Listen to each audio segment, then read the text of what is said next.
Hi friends, ఈ protein పౌడర్లు చూసారా? ఈ చూపుకే అందంగా ఉంటాయి. రకరకాల కవరింగులతో వస్తాయండి. దీంట్లో ఏం పెద్దగా ప్రోటీన్ ఉండదండి. రకరకాల కార్బోహైడ్రేట్స్ అన్నీ దీంట్లో ఉంటాయండి. నిజమైన ప్రోటీన్ ఇందులో ఉంటుందండి.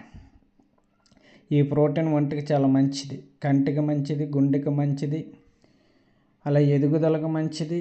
శరీర కణాలు పెరుగుదలకి, ఆరోగ్యంగా ఉండడానికి ఈ ప్రోటీన్ కావాలండి. ఈ ప్రోటీన్ అంతా కల్తీయేనండి. దీంట్లో ఏముండదండి.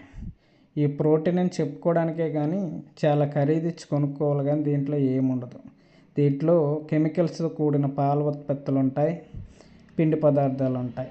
దీంట్లో అసలు సిసలైన ప్రోటీన్ ఉంటుంది, మల్టీ ఆక్సిడెంట్లు ఉంటాయి, కాల్షియం ఉంటుంది, విటమిన్ D3 ఉంటుంది, మెగ్నీషియం ఉంటుంది, పోషకాలు ఉంటాయండి. ఇది శరీరానికి కావలసిన శక్తిని, బలాన్ని ఇస్తుందండి. అన్ని విధాలు ఇది మంచిది. Thank you.